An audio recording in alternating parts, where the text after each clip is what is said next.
So we have a quorum. We might as well get started. We know Patrick won't be able to make it. We'll see if our other members are able to catch up. But the opener, as always, is pursuant to General Laws, Chapter 38, Section 20B. Following a declaration of state of emergency in the Commonwealth arising from the COVID-19 pandemic, the advisory committee will meet virtually utilizing Zoom technology.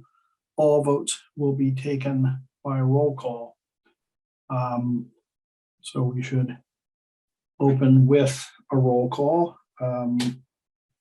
starting, this throws off all my alphabetical order stuff. Gina Stino. Present. Mike Barclay. Present. Mary McGoldrick. Present. Meg Wheeler. Present. And Rob Hillman. That gives us a quorum. Excuse me 1 second, Rob. Yes. Chris Fran said he's trying to get into the meeting, but it keeps coming back saying invalid. Would you be able to resend the invite? I'm out of the office, so I'm not. Oh, okay. Regular email. If you could, that would be. Alrighty.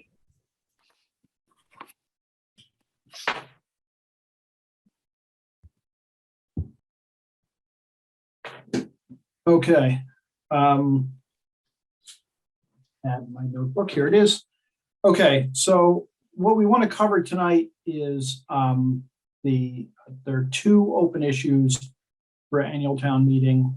If I'm correct, Chris, we have to vote on a funding proposal for the library roof and also to re-vote the CPC article to express a clarification as to the amount of one of the entries. Am I correct? Correct. Good. And then we should talk about town meeting and what we intend to do with respect to presentations. I had a meeting with the town moderator and the select board chair, and we talked about an approach to town meeting where the boards are prepared to make remarks for sure on certain limited number of articles, and then any others that we may just want to be prepared in case there's a moment in the debate where somebody wants to stand up and speak on behalf of the committee. Of course, all of us are able to speak in our capacity as individuals. We have, I want to talk very briefly about post town meeting committee meetings to talk about things we may want to talk about, including potentially a broader look at town finances and projections. Patrick has provided us with 3 sets of minutes, and that's what we need to do tonight. So is there anything else? Well, if we get to extra business and it's within our agenda, we'll do it. So so then for starters, Chris, can you talk us through the votes we need to make with respect to matters at town meeting? There are 2 CPC items. One is a clarification, and one is a new vote. The clarification is that the CPC voted $500,000 for the Affordable Housing Trust, and not 250. It was 250 plus 250. It got very confusing, and they re-voted it after the warrant was set.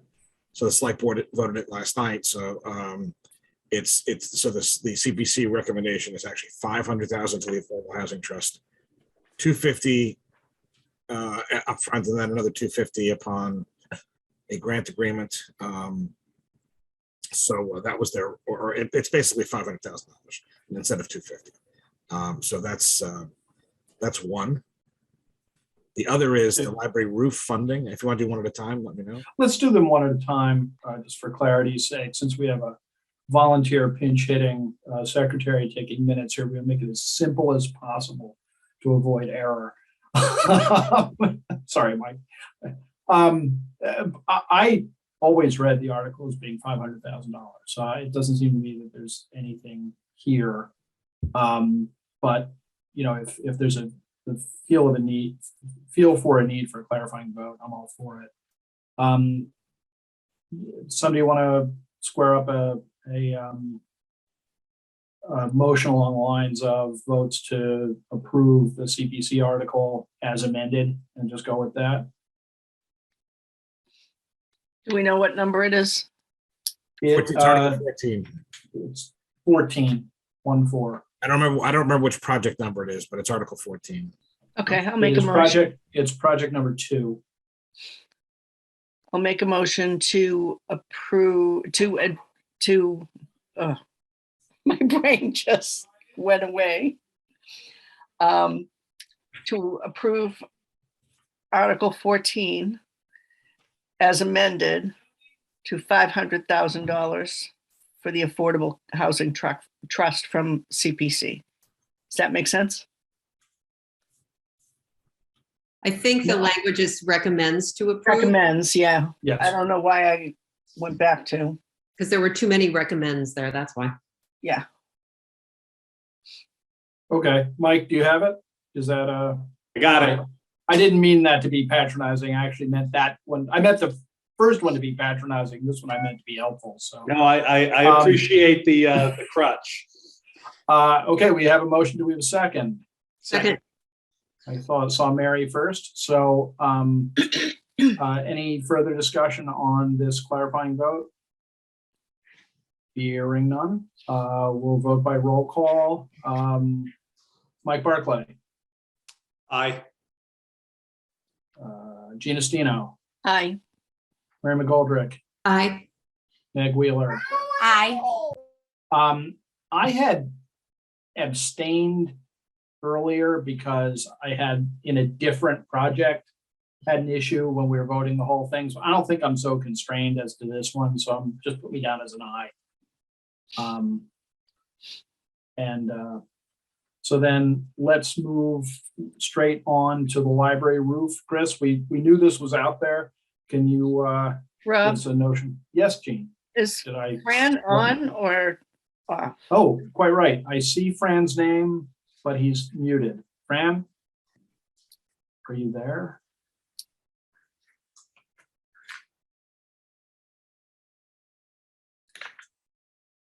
He was on, he's coming back on in a different way. We have two Frans. Well, let's give him a second. There we go. How's that? That's better. Well, we can't see you, so it's imperfect. No, you can. There he is. Excellent. Fran, did you hear the prior motion? Would you like to enter a vote? I would like to hear it. I've been trying to get on for about almost 15 minutes. Now here I am. Okay. The Hold on short a of second. it, If you will, Sure. if you'll excuse me.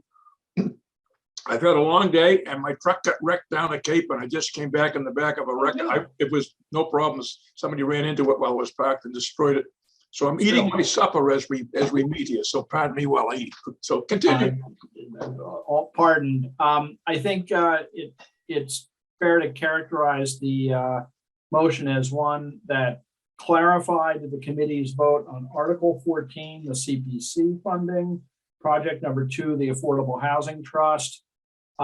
There was a perception that the motion as it was passed the first time wasn't sufficiently clear that the CPC was transferring $500,000 to the Affordable Housing Trust, not just 250. It's gonna be 2 slugs of 250.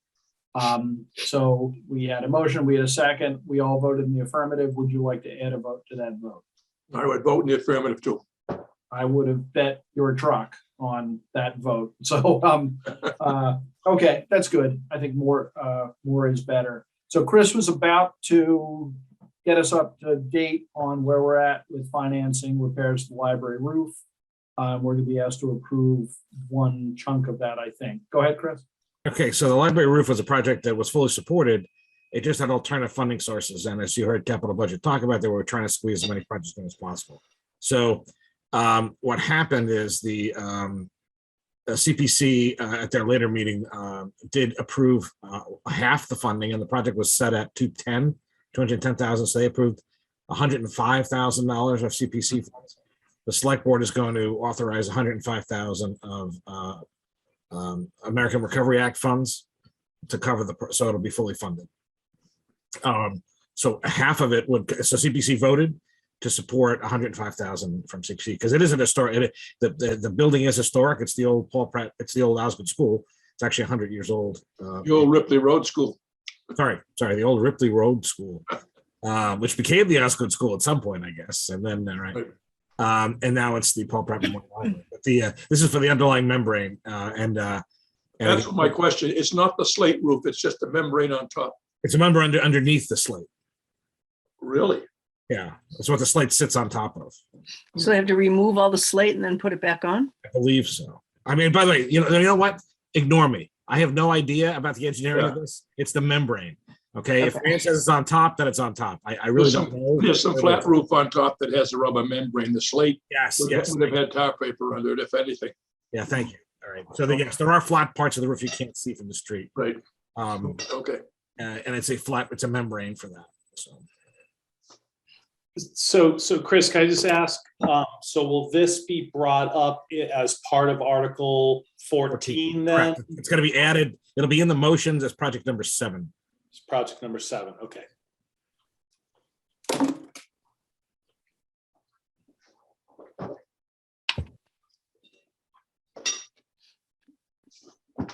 Any other questions before we square up a motion? Obviously, we can have a discussion after the motion's in place.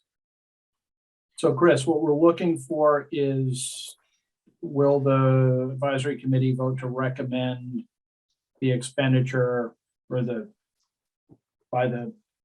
CPC funds in the amount of $100,000 for project number 7, the library roof? $105,000. 105, sorry. Does that work? Does somebody want to move it? Mike, do you have it?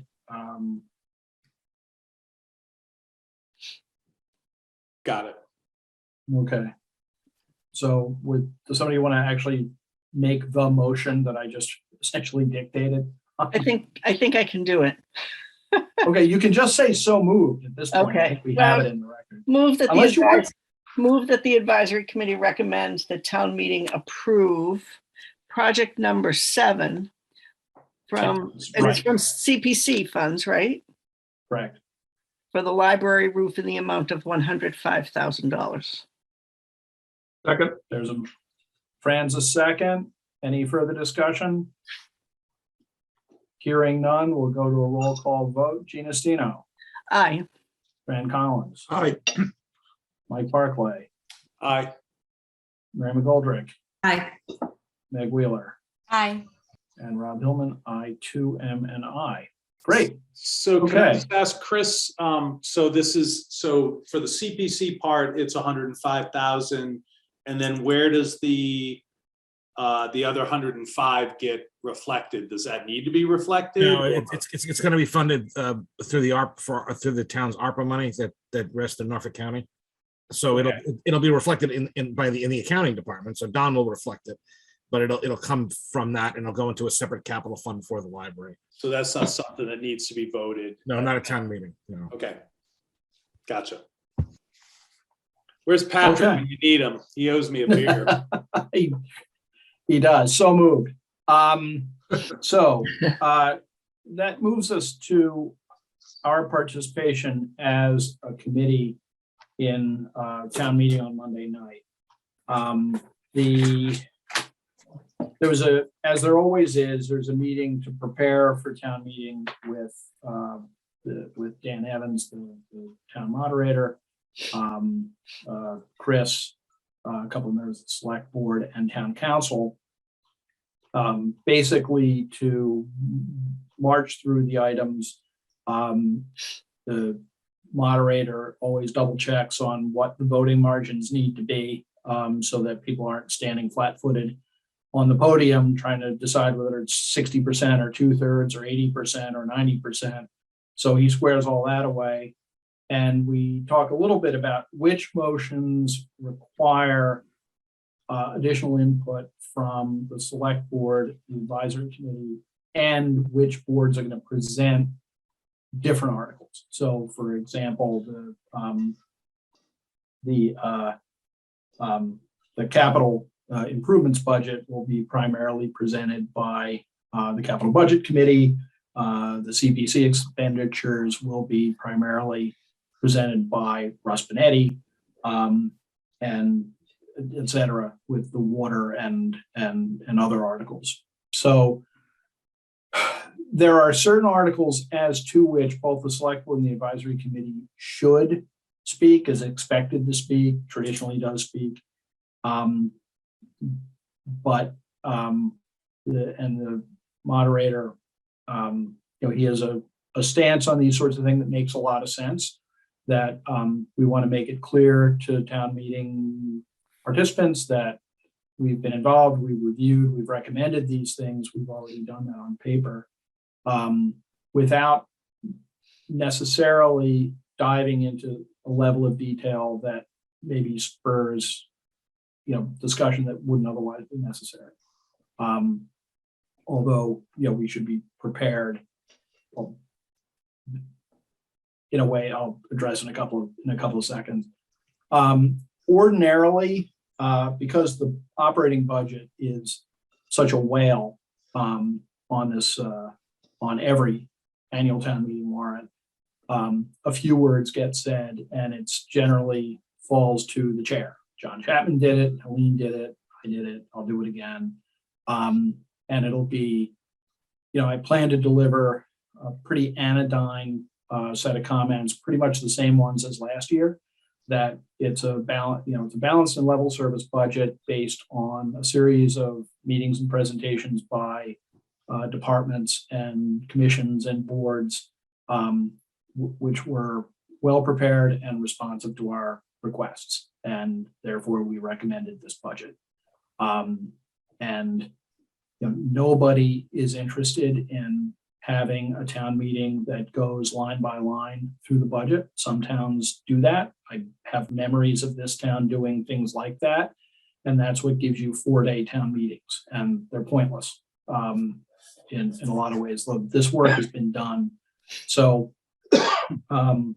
I'll address that, if only briefly. And obviously, if I say I'm going to do X or I'm going to do Y, and any of you think either we should talk about what you say before you say it, or that's one route, or if as private voting citizens, you have every right to stand up and speak to any of these articles. All of us do, if we have a position that we want to articulate that may be not necessarily contra, but more information or something along those lines. But as far as kind of working with the other committees, Dan suggested that we be prepared to say something about the capital improvement budget. I think that's a Mike issue. Mike's honchoed that through so far. I would say, Brian Host will probably present. Somebody, I forget who from the select board, is going to say a few words. And I think it's enough money, and it's an area of interest to the floor of town meeting, because there's a long list of individual things as to which people may have opinions. So I think that's one where, if Mike, if you want to, just give a sense of the committee's participation. I think the fact that you worked with CBC through that whole process, for which you really should get an extra maybe third of your pay for being a member of the advisory committee for that level of commitment. Are you willing to do that? Is that okay with you? Yeah, do you want me to be automatically just ready to stand up and say something, or have it be more, if questions arise around the budget, to then get up and say, these were all vetted, and things like that? I got the sense from Dan that this is one that a very brief version of pretty much the same thing I say about the general budget makes sense. It kind of puts the advisory committee in front of town meeting saying, we vetted this, we approved it. I think if people start talking, as sometimes happens, about, why did we need to spend X dollars on such and such a piece of equipment rather than a repair, which we all know came up, that's probably something we'll hear more about from CBC and or the town. But if something comes up as to which you have a particular point of view from your participation, you should feel entirely free to stand back up, and have that conversation. But I think something short at the front end would make sense.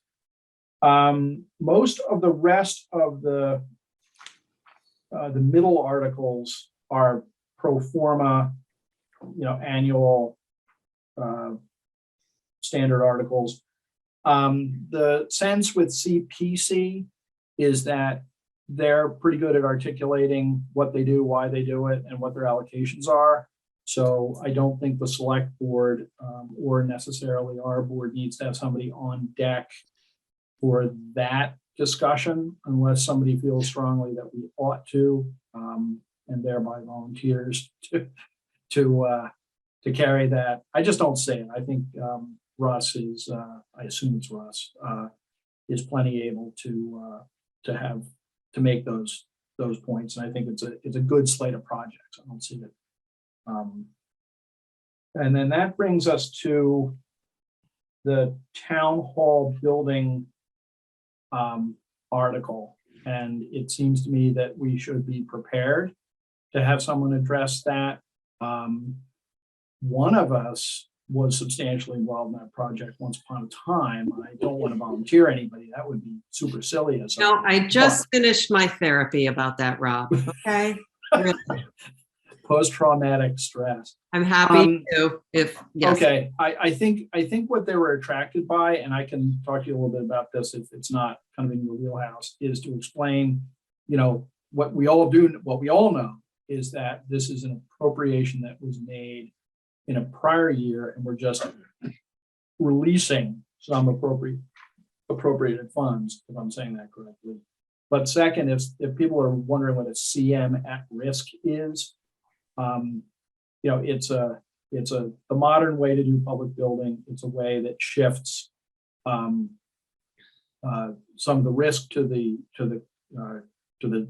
contractor, and that if there are savings, that they get picked up by the town. They don't become part of the profit of the contractor. So it makes it provides a little bit more certainty in the bids. If you want to talk about that at any more length, I can bore you absolutely to death. George can bore me too. Even better. Yeah. I'm assuming that, Chris, that Phil will speak to that briefly, perhaps, or will the selectmen just speak to it? Yeah, one of the members will. I'm not sure if it's going to be Phil or Mark Cameron or Garrett Lubitz, but one of them will speak. Okay. And then I don't remember who's teed up on the select board to follow up as needed. I think it's, if nothing else, it's good for us to reiterate that we are very interested in the continuation and completion of this project.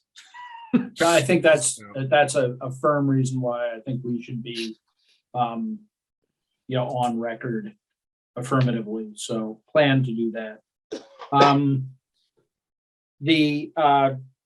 I think the sense of Article 16, the Affordable Housing Trust land transfer, I don't think there's any reason for us to necessarily stand up. Steve Gomer will likely present it. He's a convincing voice for that sort of thing.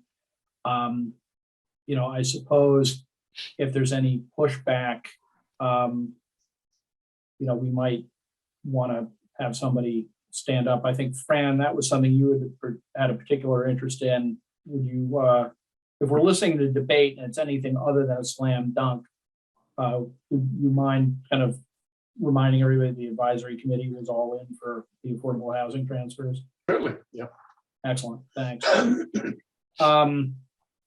So Article 17, the water department filter, again, this is an article that it seemed to us in the prep meeting was one that probably didn't need endorsement unless people were getting mixed up. I mean, I think our committee saw a potential problem with this article is people looking at saying, why are my water rates exploding? What are you doing? You're spending more money.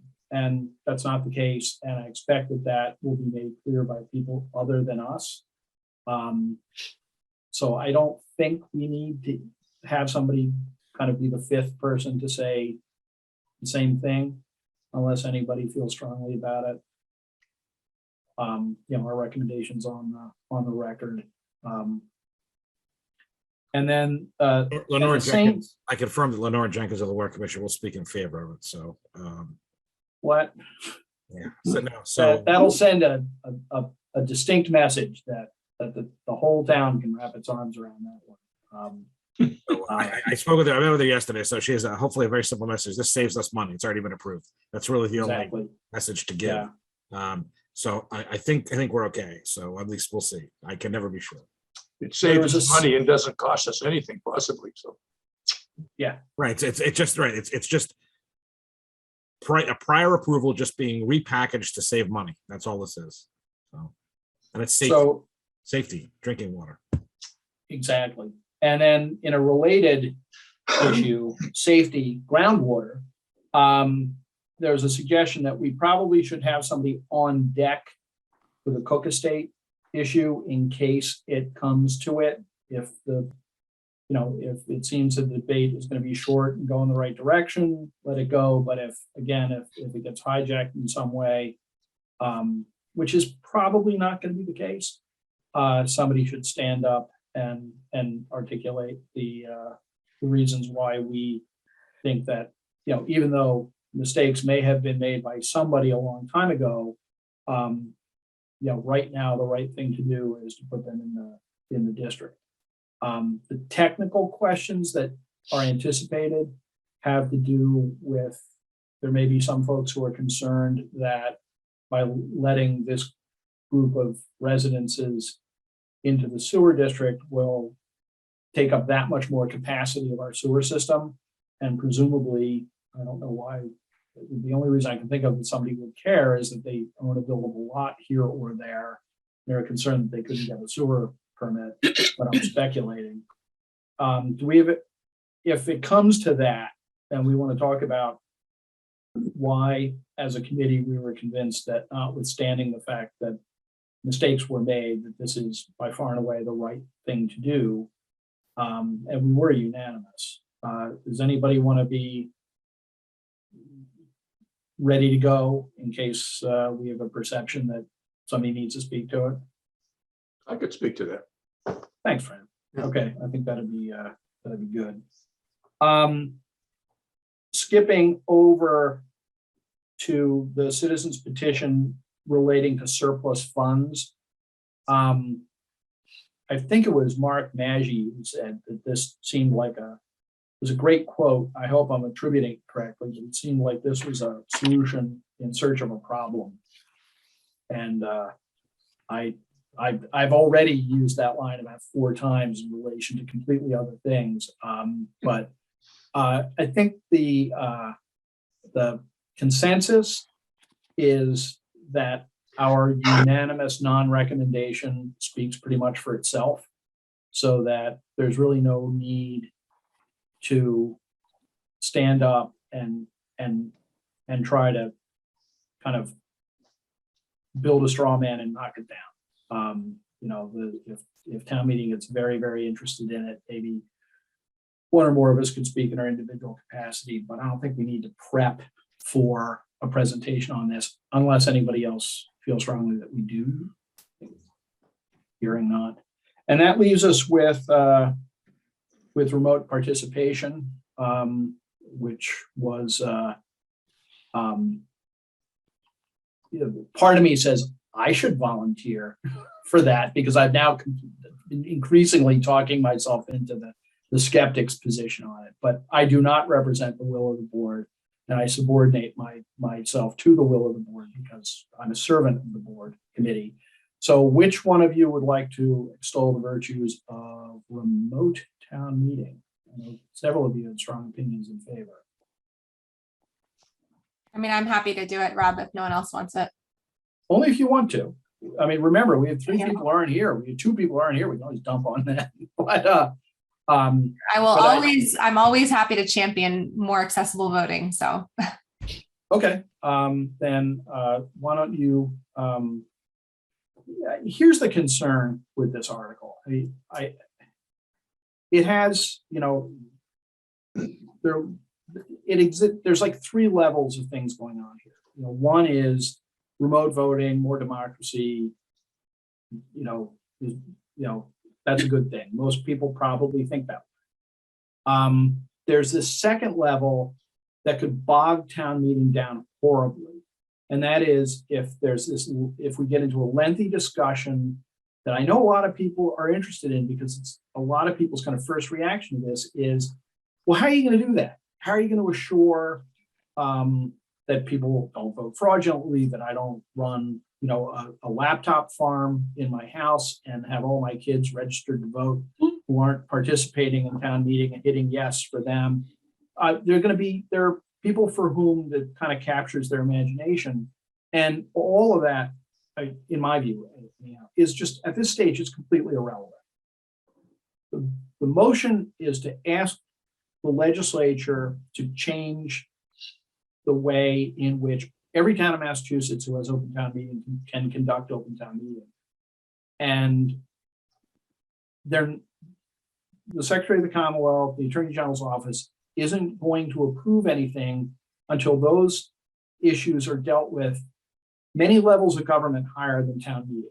So if we're going to have an hour of talking about, using blockchain so we can, simultaneously debate the town budget and pay for it in Bitcoin, it's pointless. And I'm really concerned that it's going to go that way. Not that I care, because it's what I ain't any place else to be, but it'll just not be a productive conversation. So I don't know, Meg, speak, the board said yes. So speak for the committee said yes. So speak for the committee as you think the committee, should be spoken for. I just wanted to highlight for the rest of you that, there's a worthwhile conversation to be had, and there's kind of a pointless conversation to be had. And really, we just call the question right away and vote for it, because it's going to go sit in the legislature for the next 5 years, if not just forever. But that's a different cynical take. Fran? Yeah, now, let's say that, does every town in the state have Wi-Fi available so people can sit in the comfort of their own home and go to town meeting? I think that may be a major issue too. I think you mentioned that at one point, that, some places don't have Wi-Fi. I think it is. I just don't think it's our issue for Monday night. That's my concern, is that this conversation is going to, there's like this narrow path of saying, this is good for democracy, let's encourage it. And then all these rabbit holes to go running down. And, it would be easier if everyone sort of said, yeah, in a symbolic sort of way, we want to do this. So let's vote for it. And let's defer the conversation about the details until there's legislative action. But that's just me. I'm sorry, I saw a lot of hands and then they went away. Mike and Meg, I think Meg was up first. So Meg? Oh, no, it was actually Mike. Mike's head is up first. Mine kept going. I was messing things up. Mike can go first. I was just going to say real quickly, looking through the warrant, this is the only one of the articles that had a vote against it. So I don't know, just in the event that somebody calls the committee out on, why this one person voted against it, that could happen. Just saying. I have a reaction to that. The vote against at the time was from a committee member who, I don't know, Fran, was that one you remained comfortable with? Yep. You don't have to answer that question. It's a grossly inappropriate question, by the way. That's fine. No, I still think that the town meeting is town meeting. It's not everybody sitting home in their recliner, participating remotely in how we run our government. We have the option to run the government in person and discuss it with our neighbors and with the people who have enough interest to come to the town hall, or that's high school gym or wherever we have it. And that's how we get our business done. Now, for some reason, we've decided we only needed 100 people to do it. I didn't make that decision. I don't think that's enough. I think we should have more than that, but the difficulty is getting more than that to show up. So by virtue of people sitting at home, if they're that interested, they can get off their comfortable reclining chair and come up to the town meeting. And we have babysitting. There's all sorts of things available. People don't come now. Why would more people want to come if they could sit home in their lazy boy and watch town meeting? Right? That's my feeling on it. Yeah, So, and I think- and the town should hear that too. I mean, that's just that's my own opinion, but Well, I think you're absolutely right, Mike. I think we should be prepared if somebody asks, well, what was the dissenting vote voice? Or, Fran can, stand up and offer that if he chooses. And, I don't know whether, I've got some thoughts on it. I'm not sure that my vote in favor wasn't necessarily a profile in courage. But mine either. I did have a But long conversation with Tom Baker, and he explained to me in pretty good detail as what his thoughts were and how he thought it could possibly work.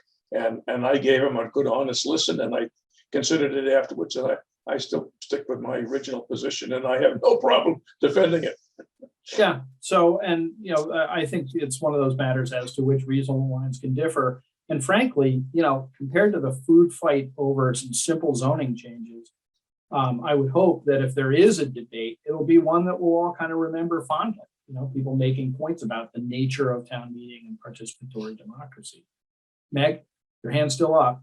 No, I was just going to say that, yes, I agree with your approach. And, I think having seen a lot of really critical initiatives try to weave their way through the legislature, what we all need to remember is that this is really the first step in the process. And the work of figuring out how this works doesn't happen until we take this positive vote. This will enable the Secretary of Commonwealth and all of the other groups that will look at it to actually go do the work to figure this out. And so I think that's really, for me, that's the response.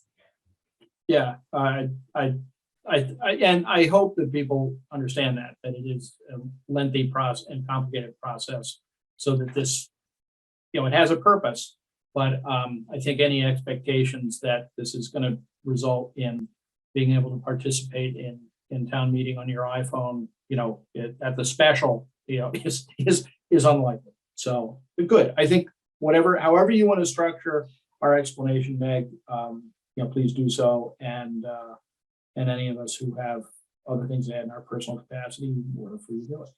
Thus, democracy. So, all right. So, does anybody feel like I've completed the warrant? The feeling is that the citizens petition version of remote voting will be moot if the select boards is adopted. If the select boards is not adopted, I understand, but only just understand that the proponents would want their article heard just for the second bite at the apple, but I have that maybe third hand. So, but I would hope not. I hope that we just go through all at once. Mary? Just a quick question. When you make your comments about the overall budget, are you planning on saying anything about the schools? And I'm not trying to suggest it's a good idea or a bad idea. I thought I would speak in levels of generality where the schools would be included, but not singled out.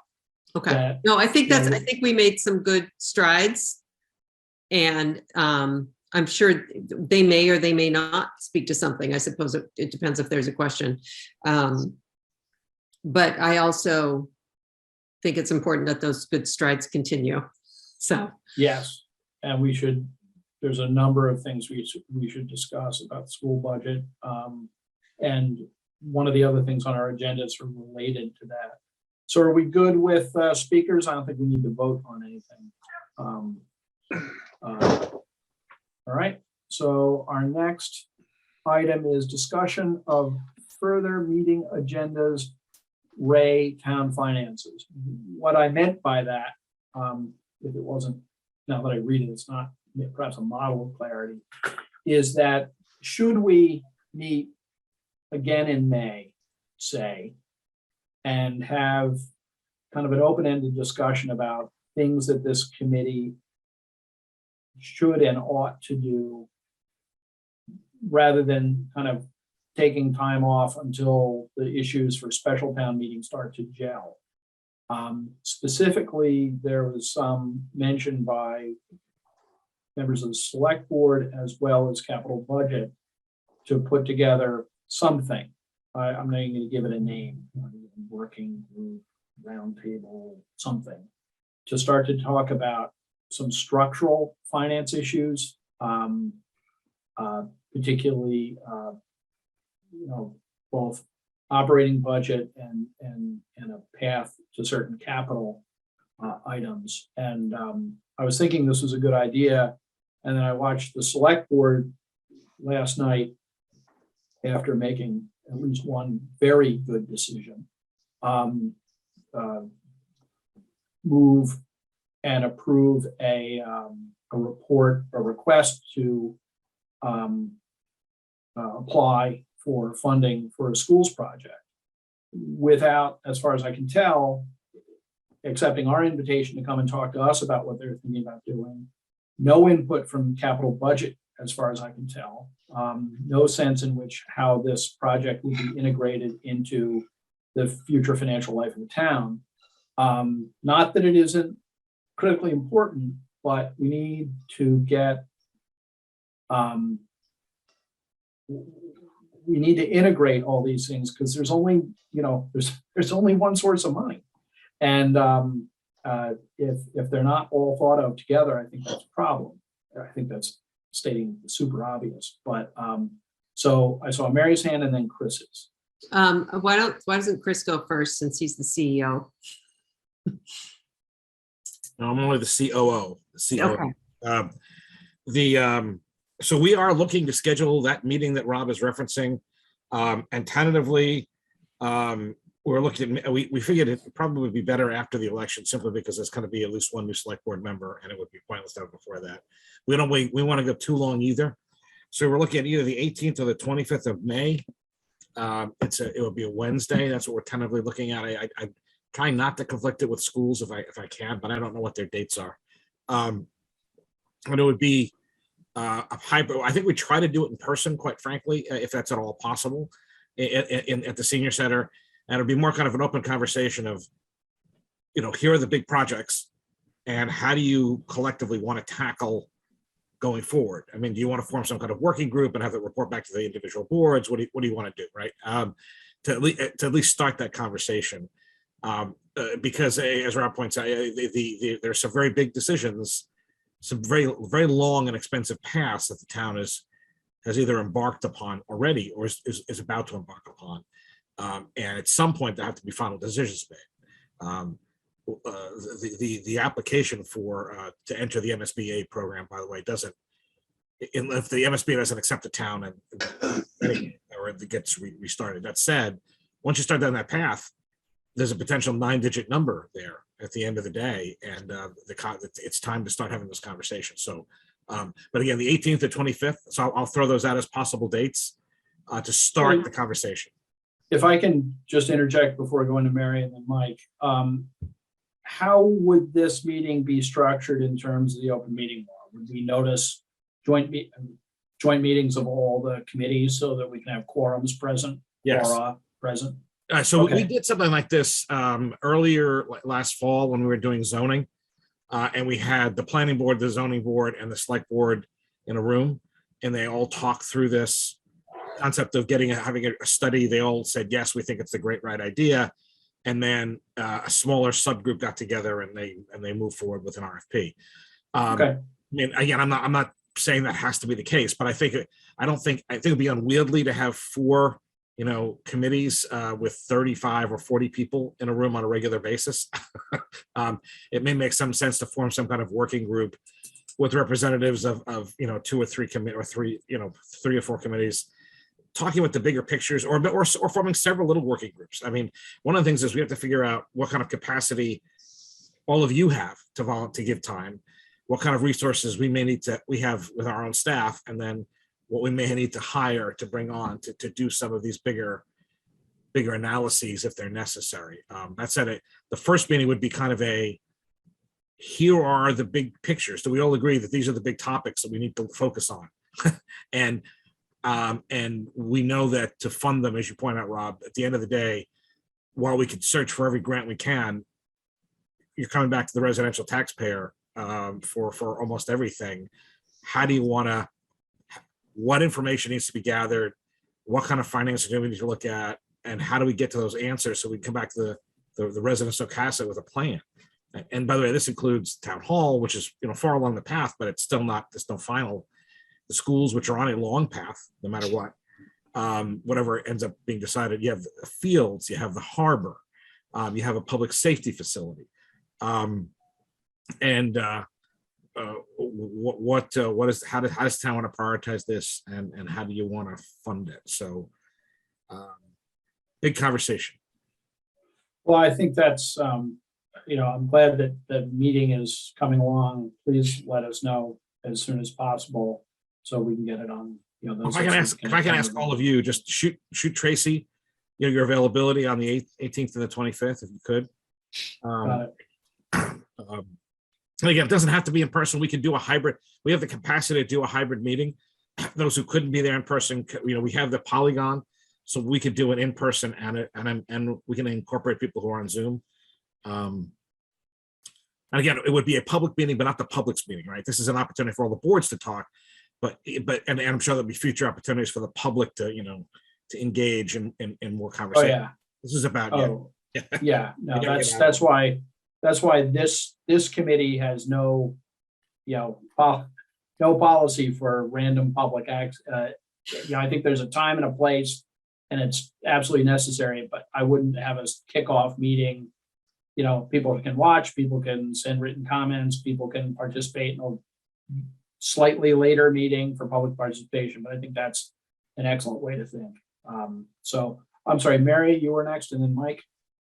Yeah, just a couple things, and I'll be brief because I'm sure these are all things that will come up on either the 18th or the 25th. Having been through exercises like this a couple times with different projects, where would this ultimately live? Who, I mean, essentially, who is running these meetings? That's a really good question. At the beginning of the day, I'm thinking we might try to have town staff at least moderate the first meeting, and then figure out who should spearhead it going forward. I mean, because that presents its own set of problems right there. And I'm just obviously, I'm thinking back to when you called you called the chairs and the vice chair together for us to kind of hammer through the town hall stuff, and it worked for a while, but then ultimately there wasn't a top of the pyramid, and you need one. So I think, you know, because Cohasset is a committee structured entity, my thought is that what would end up happening is some kind of a working group would be the tip of this, would be the focal point, with some representation from advisory and capital and select board and probably the school committee. I don't know, you know, and then that would be the point, and then you'd be staffed to the extent we can, and then do regular reporting. I'm thinking that's probably how this would structure best. And then, you know, and we have to see what kind of, it's not, with school facilities, for example, you know, I helped convene those first meetings after everything was appointed. And then I stepped back and we had, you know, support for it, and they've gone and done what they need to do. It's the same thing here. The only reason for us to be involved in the beginning is just to convene it, right? Just to be and just to lay out information, and then for all of you to figure out that next step. And Cohasset being the committee structured environment it is, the most logical thing seems to me to be form some kind of a working group with some representation of the boards. And you'd also, even though it's a public group, you don't necessarily want to have a quorum of any board on there either, because that gets very complicated. Yeah. Kind of did my other thought is might this intersect with the master plan committee that's already done a lot of work on these issues? I mean, essentially this is a long range budget planning group, but I know we can't use that terminology because it's corrupt ever since he who shall not be named instituted that one. So, but really you're talking about planning for capital items that are over $1 million, you know, that are more over $10 million. Yeah. So, in any event, good. Yeah, I think I'll be interested going into that meeting about talking about, you know, the goals and, you know, picturing what the outcome is going to be. But I shouldn't be talking. Mike should be talking. I'm sorry, Mike, go ahead. Oh, yeah, no, I mean, I'd echo Mary's point about having clear roles and responsibilities and, who's at the top of the pyramid. Chris, just, I mean, another thing that came up in the discussions with capital this year was the fact that, the $2 billion capital budget has been static for 10 years. And this may be a little outdated, but I know, I helped write the, financial policy in Hingham back in 2014, and we did a pretty extensive look around other towns and how they manage capital. And typically the capital budget was a percentage of the operating budget. So I don't know if I know the capital committee wanted to talk about that. I don't know if that would be part of this meeting as well, just the structure of how capital is funded in general, in addition to these bigger projects, which obviously need to be planned. And yeah, working with the MSBA is also tricky. I was pretty involved with the East School, and I mean, you're on their schedule. And the other thing that's really important is they want success. The last thing they want is a project to go to the floor of a town meeting and have it get voted down. That's really important. And I haven't interacted with anybody on the committee that's looking at this, but it's a bit of a Rubik's Cube to maneuver through the MSBA process. At least 10 years ago it was 10, 15 years ago now. So to answer your first question, yes, that's clearly a conversation. The town has a whole suite of policies. That said, it's time to have an updated conversation about funding the regular capital projects. While the conversation we're talking about here is bigger than that, this issue has to be addressed at the same time. So it makes perfect sense, Mike, to bring that up and to have a policy. And the way it works here is that the policy that we've had a suite of policies in place since before I got here. So since 2012 or 13, and we've amended and added to them, and we probably have 8 or 9 of them or 10 of them. They're in the budget book. One of the things we've been trying to do is, as simple as it sounds, it hasn't happened, is to get the policies in one separate package. So you don't have to wait. You don't have to go to the end of the 125-page budget book to find them. And they need to be looked at. So I actually think it would be a good idea for the advisory committee to have a meeting at some point when you have time, and just have a meeting and go through them and say, hey, should we refresh? We commit to refreshing these regularly anyway. And since there's a number of you who are new, it's probably not a bad idea to take a look at the whole suite of them and say, hey, should we update? We try to update things every year or so anyway, and give them all a look. That said, that's something that I think this board could do on its own anyway. And take a look at the suite of policies and say, hey, is cash management, what are we doing with this? Are we still online with the OPEB funding? Our debt policy, all of those. So I also don't think it's going to be an easy conversation. There's a lot of, that said, what it's going to really require, I mean, I've had some conversation with folks about what Hingham's been doing on the bigger scale about funding in general, funding their government in general. And they have a little bit more pressure on the schools than we do. They actually have had some literal overcrowding issues. The Cohasset is still not quite there. I mean, the configuration of the building is there, but it's not like there's kids in trailers, right? There's nothing like that going on here. Yeah, they're having trouble in a couple of the elementary schools, from what I understand. And Cohasset is not quite there. That said, there's clearly issues with the modernity and the scalability and the usability of some of the facilities. I understand that.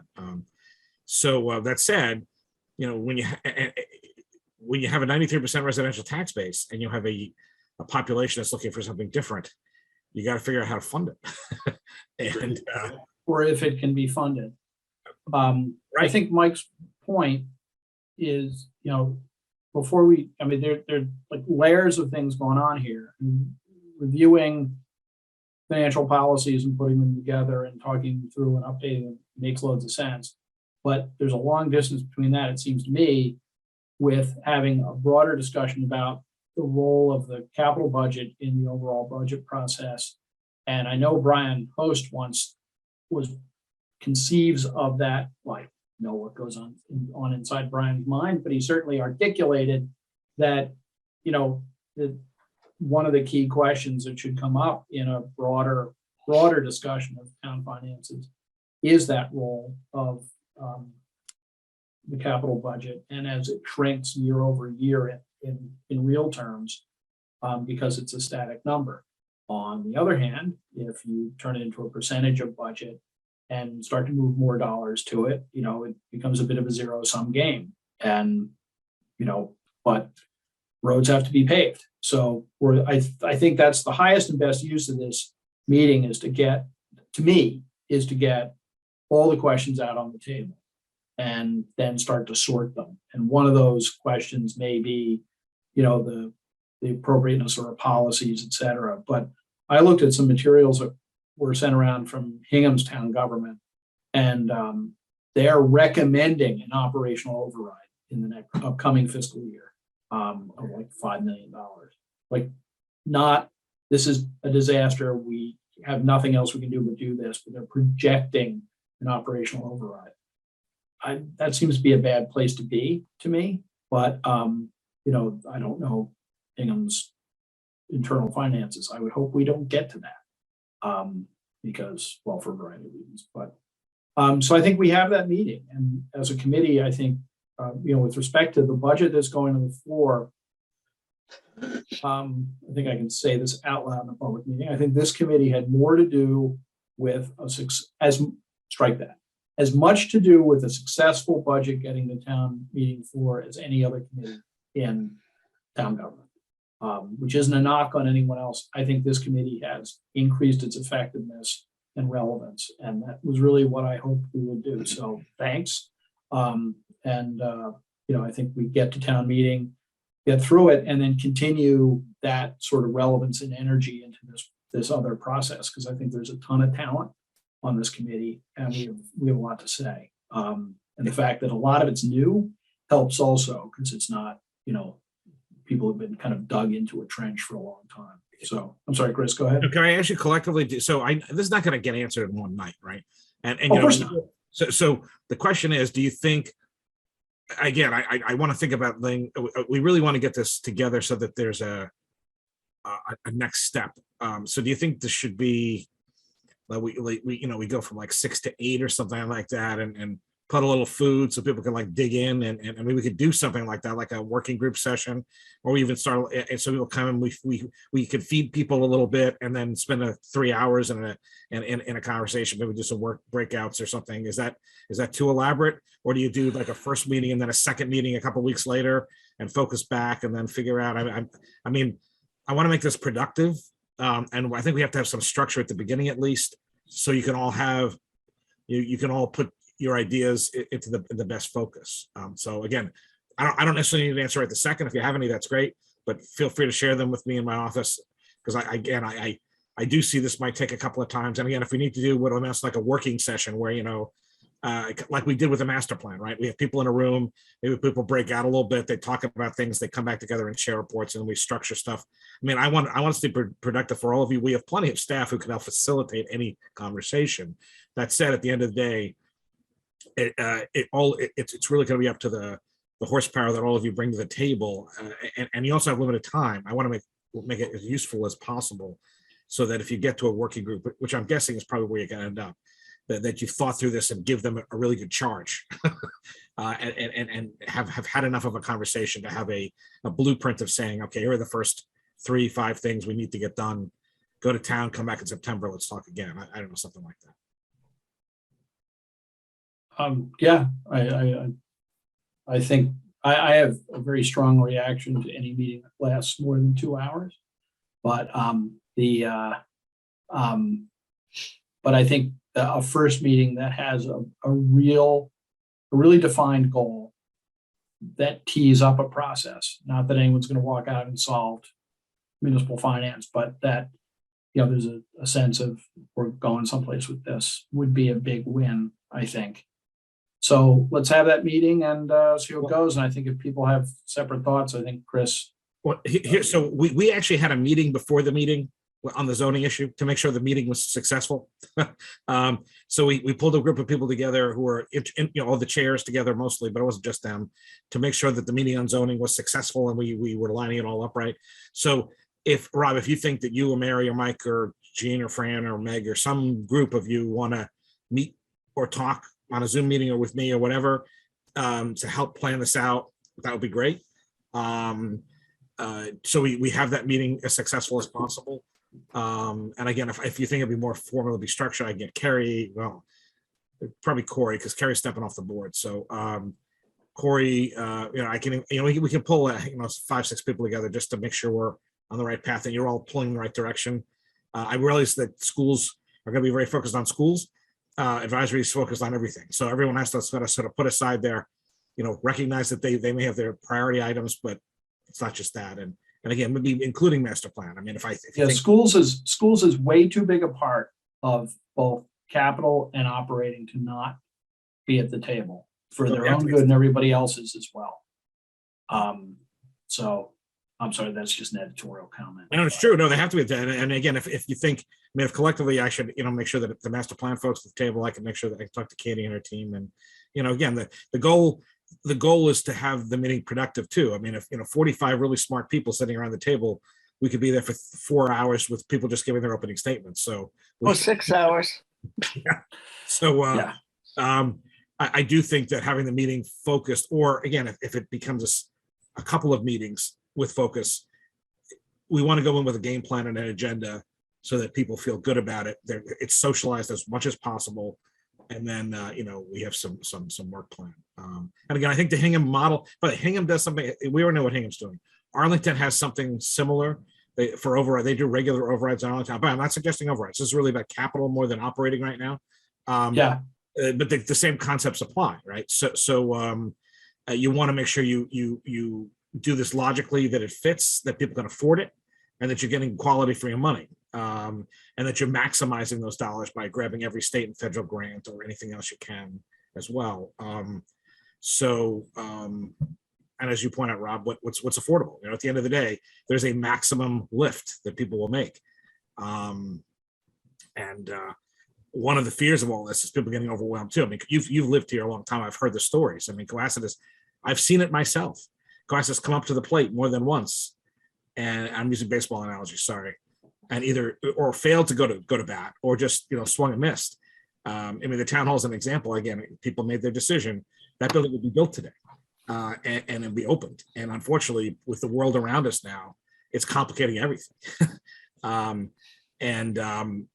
said, the building is still degrading.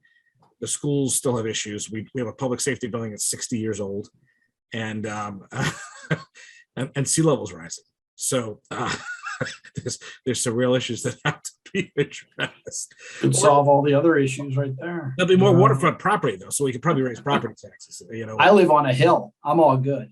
You'll have water view. You'll have water view. So if you don't know, my assessment will just go up. So exactly. So we'll get more money.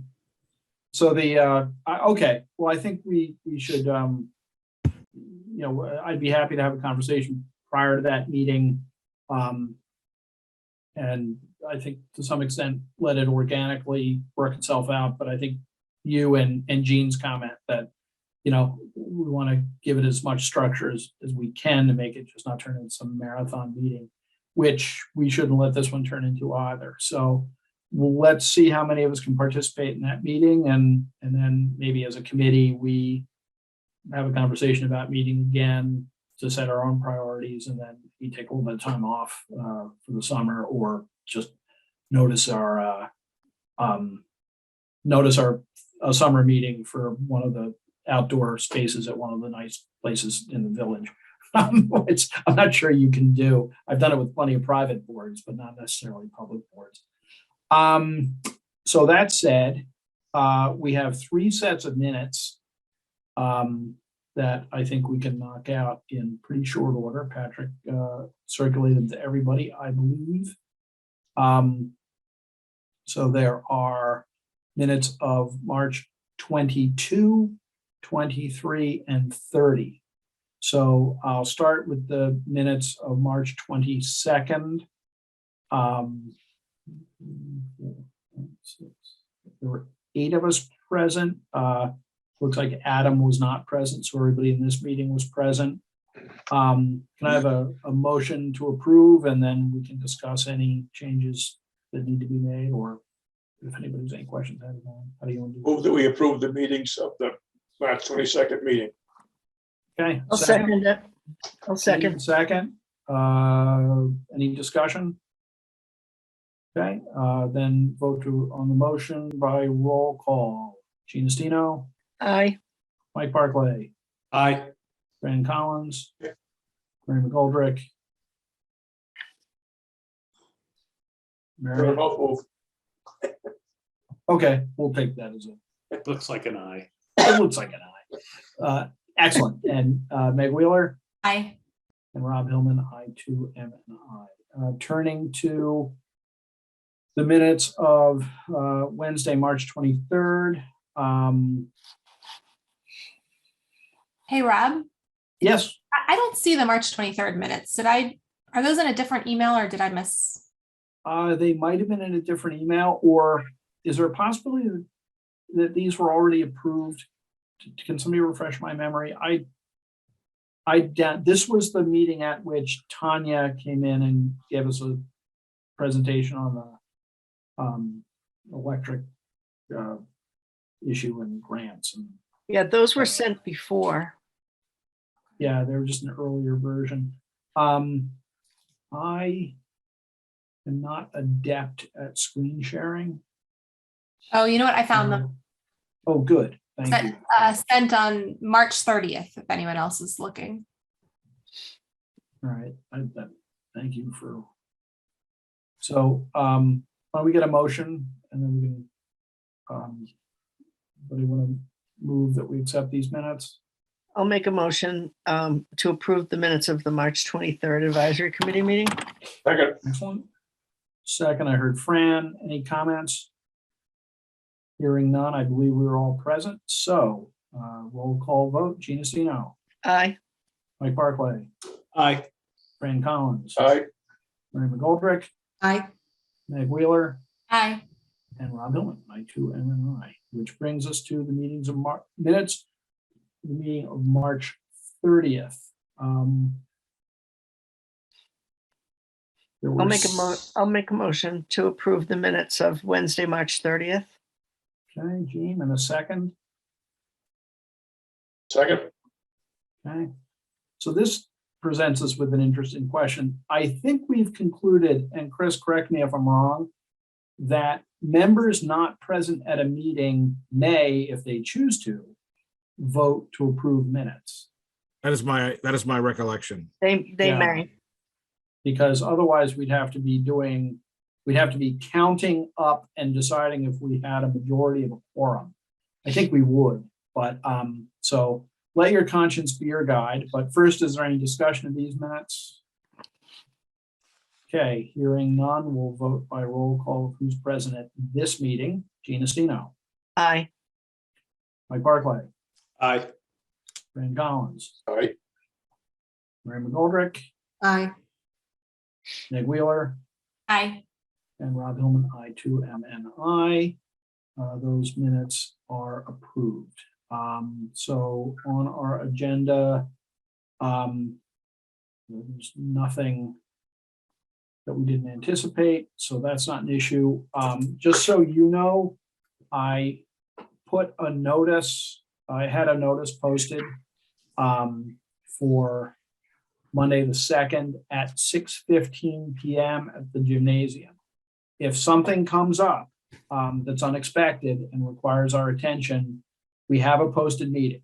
So I'll send out emails and make phone calls if for some reason we need to meet, but we can legitimately meet prior to the meeting if we have to. So I'm hopeful and confident that we're not going to need it, but I just thought it would be best to have it out there just in case we've got to do something like we did tonight, just a loose end somewhere that we could do a quick vote on. So otherwise, 7 o'clock at the gymnasium. Chris, anything else that we should know about the mechanics of town meeting? Just show up and We're back to old school. I mean, we did it at special, but it's, we're in the gym.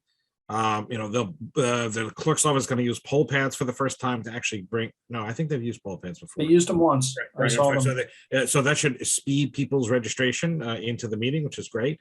Bring a friend, bring a neighbor, bring a family member. The meeting has lots of really important stuff.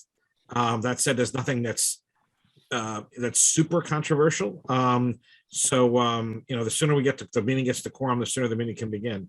The one thing that'll be a little different is that historically there's been proclamations kind of stretched out through the meeting to recognizing people at various points. That's going to happen at the beginning of the meeting this year. There'll be the moment of silence for folks who've passed away. And then there'll be a recognition of a couple of volunteers for their service to the town who are stepping down for a variety of reasons. And then there's been a series of retirements in the last year of town employees who've really had extensive service. So I think it's 5 or 6 or 7. I don't remember the number off the top of my head now, but it's a lot. And they'll all be noticed as well. So that's the only really difference. And I think that it's going to give it a shot, see what it's like and see if it works as a way to start the meeting in that kind of a way and then jump in. There's no reports of committees that I'm aware of unless Tim Davis jumps up to give us a report on OPEB because he always likes to do that. But I don't think it's been submitted. The town report is available, by the way. It should be on the website. And if anyone wants a hard copy, it's at the library and it's at the clerk's office. But if you don't want to pick up the book, you can just look at a PDF. But that's available now too. And that's a calendar year report for 2021. If anyone has any questions about anything else going to me, let me know. But otherwise, again, please, make sure everyone that that's plugged in and available comes just so that the quorum is reached and good deliberations are had. Excellent. Okay. Anything else from anybody? I look forward to seeing you all live.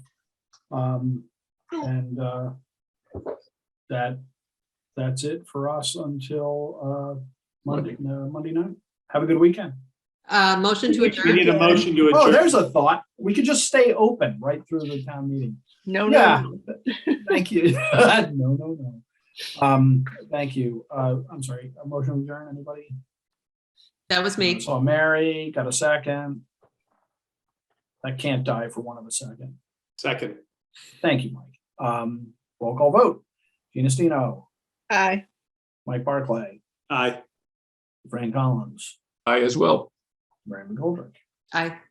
Meg Wheeler, Aye. and Rob Hillman and I. So we stand adjourned. Thanks very much. you. Like Thank I you, was Chris. saying, have a good weekend. Thanks, And I'll everybody. see you Monday. Thank See you you. Monday. Good night. Good night. Bye.